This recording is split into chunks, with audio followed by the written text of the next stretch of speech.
Guys, huwag naman tayo sa labasan. Yan. Shout out sa may-ari ng bahay. Alam niyo yan?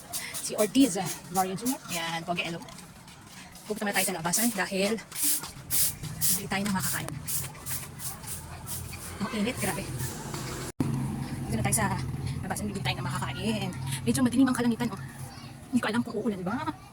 Kasi dyang init-init talaga. Mainit kahit maalinsangan kahit hapon na siya. Ayan, nagluluto na si Ate G. Napalaman na niya.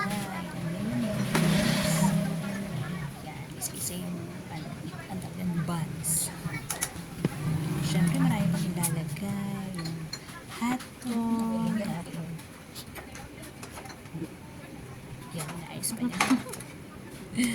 Yan, hotdog muna. And then, anong susunod Ate Gina? Ang burger! Yan. Ito, Ate Gina. Go. Ayan.